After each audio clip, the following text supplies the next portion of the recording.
2 days ago, I was sitting in traffic in Bangalore. Yesterday, I drove 1,000 kilometers in a single day. And today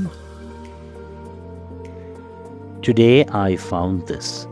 Somewhere in the middle of India, the earth split open, and a river ran through the crack, and the walls it left behind are made of pure white marble. Food travel and DIY takes you there. The alarm went off at 7:30, not 4:30, 7:30. I lay there for a moment and I thought about how good that felt.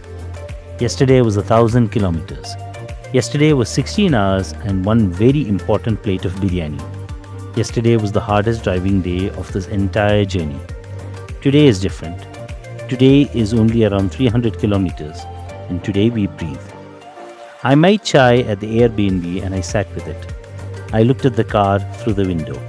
Still dusty, still carrying yesterday on its panels, and I felt something I hadn't felt since Bangalore. No urgency, no countdown, no midnight deadline, just a road and the time to actually look at it. But first, Nagpur had one more thing to show me. Something I almost drove past without stopping yesterday. Something that explains in a single monument exactly where in India we are right now. The Zero Milestone.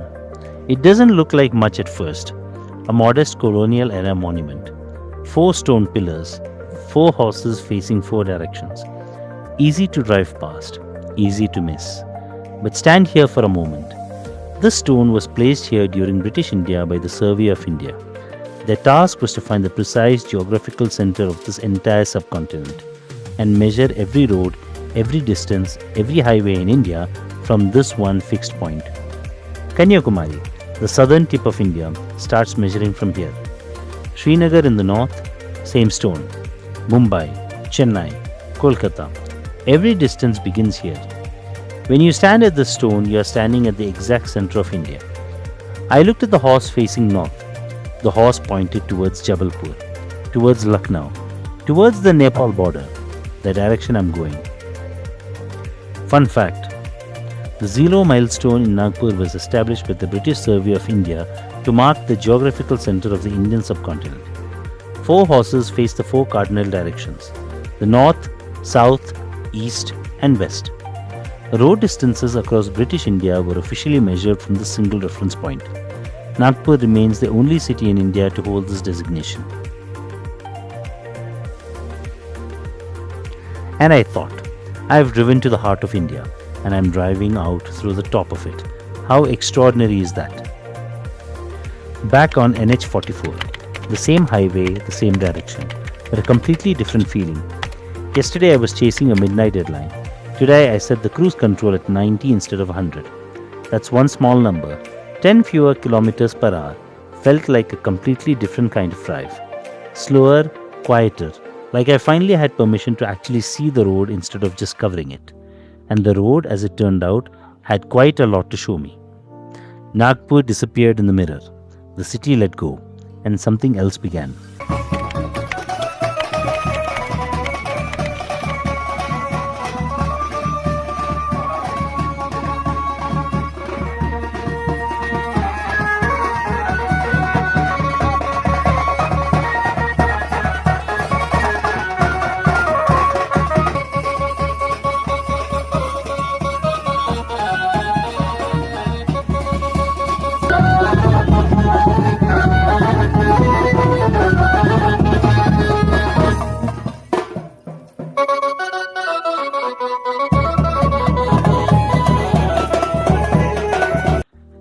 Somewhere around the kilometer 100 north of Nagpur, India changed.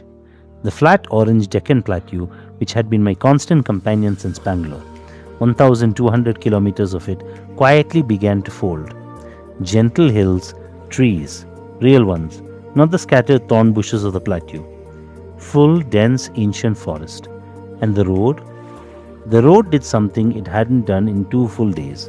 It curved. After 600 kilometers of a straight line, that first curve felt like a reward. Like the highway was finally allowing itself to have a personality.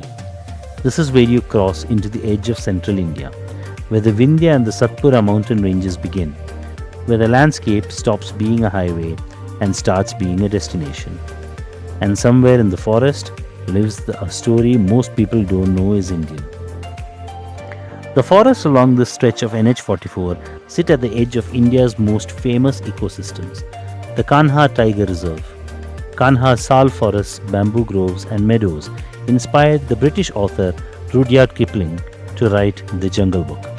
The park's landscape and possibly some of its wolves became the real-world model for Mowgli's jungle. Kanha is today one of the finest tiger reserves in the world and one of the key conservation success stories of modern India. And then Maharashtra ended. But this border means something specific on this journey. We left the Deccan. We entered the heart of India. Madhya Pradesh, literally the middle state, the geographical center of the country, and by some measures the most wildly underrated drive in India. The forest closed in, proper canopy, overhead shade for the first time in 3 days, teak and sal trees on both sides, the road narrowing but the world somehow widening. I rolled the windows down. Cool forest air, real cool, not highway wind cool, the kind that smells of soil and green things and rain from 3 days ago. I drove slower, not because I had to, because for the first time in this journey I actually wanted to. Madhya Pradesh has the highest number of tiger reserves in India, 7. These include Kanha, Bandhavgarh, Pench, Panna, Satpura, Sanjay Dubri and Veeranganga Durgavati. The state accounts for approximately 20% of India's total wild tiger population, and the road you're driving runs through one of the most biodiverse corridors in Asia. Somewhere in a forest in Madhya Pradesh there is a dhaba with no name that serves the best dal I've eaten this entire journey. No reviews, no Google rating, just a hand-painted board, 4 plastic chairs and a fire that's been burning since the morning. Dal chawal, pickle, roti from a tawa that's been going on for years. The cook didn't ask where I was from. I didn't ask where the dal recipe came from. We just understood each other. And then I saw it, through a gap in the trees, the Narmada River. I pulled over. One of the most sacred rivers in India, 1,312 kilometers long, and it does something that almost no other major river in India does. It flows westward. Every other great Indian river, the Ganga, the Yamuna, the Kaveri, flows east towards the Bay of Bengal. The Narmada turns the other way, westward, towards the Arabian Sea, against the grain of the whole subcontinent. In Hindu tradition, this westward flow makes the Narmada uniquely sacred. The only river in India where the act of walking along its banks, its entire 1,312 kilometer length, is considered a complete spiritual journey in itself, known as the Narmada Parikrama. I stood there and looked at it, brown and slow and ancient, moving west while everything else moves east. I like that about it. I've always admired things that go their own way. The Narmada River is one of India's 7 sacred rivers and the only major Indian river to flow westward, from the highlands of Madhya Pradesh to the Arabian Sea to the Gulf of Khambat. This unique westward flow is considered divinely sacred in Hindu tradition. The Narmada Parikrama, walking the full 2,600 kilometer round trip along both the river banks, is one of the most spiritually significant pilgrimages in India, undertaken by thousands every year.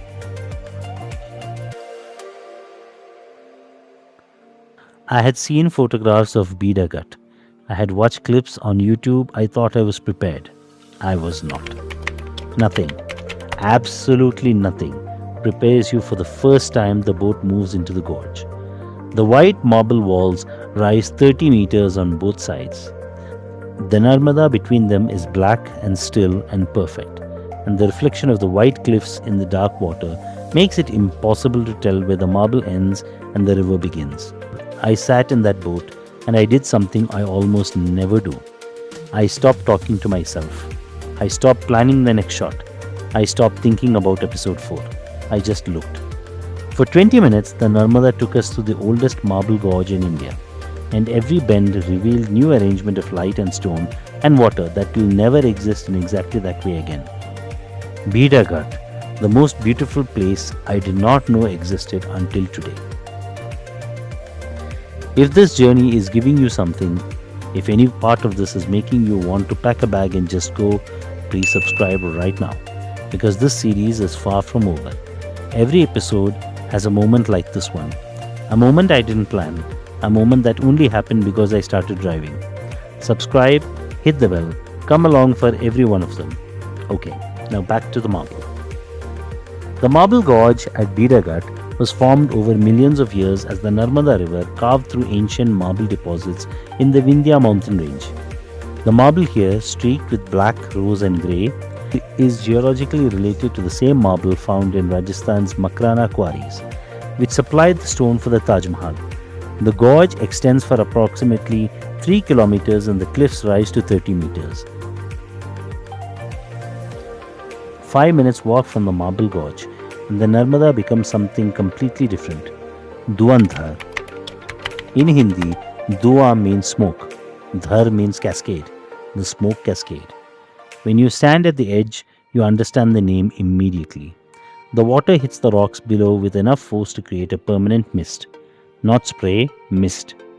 A slow, rolling cloud that rises from the gorge and drifts over the marble walls in silence. 5 minutes ago, I was floating through a mirror. Now I am standing in front of this. The same river, the same water, the same stone, but here the Narmada is something else entirely. Here it is loud, white and absolute. India does this to you constantly. Turns the volume from zero to everything in the space of a 5-minute walk. Fun fact, Dhuandhar Falls is formed where the Narmada River narrows from approximately 300 meters to just 15 meters before plunging through a channel in the marble bedrock. The sudden constriction creates the massive hydraulic force behind the falls. The resulting mist can be seen from several hundred meters away, and on clear days, locals say it can be seen for over a kilometer. The site is one of Madhya Pradesh's most visited natural landmarks. 7:35 p.m. Jabalpur. I pulled in with the city still awake, still light in the sky, and I sat in a parked car for a moment. Not because I was exhausted, because I wasn't. Today was 330 kilometers. One monument, one impossible gorge, one waterfall, one nameless dhaba with an extraordinary dal, one marble river that I'm still seeing every time I close my eyes, and 7 hours of actually being present instead of just driving. That difference between covering distance and actually being somewhere is the whole reason I do this. Jabalpur, the city of marble, the Sanskar Dhani, the city of culture. Tomorrow we leave before the sunrise again. The road gets faster, busier and more complicated. But tonight, I have marble walls in my memory and a river that goes its own way, and that is enough. From Bangalore to the heart of India, to a marble river at the edge of the forest, we have driven through Maharashtra. We have stood at the geographical center of India. We have floated through one of the most beautiful places I have ever seen. And Nepal? Nepal is still 1,200 kilometers away. If this journey is giving you something, if some part of you is in this car with me, subscribe to Food Travel and DIY. Hit the bell because episode 4 is where the road gets serious. Jabalpur to Lucknow, the Gangetic Plain, the flat north, and a completely different India. And something I genuinely did not expect to find. Come with me. Drive safe, travel honest, and go somewhere you've never been before. Good night from Jabalpur, the city of marble.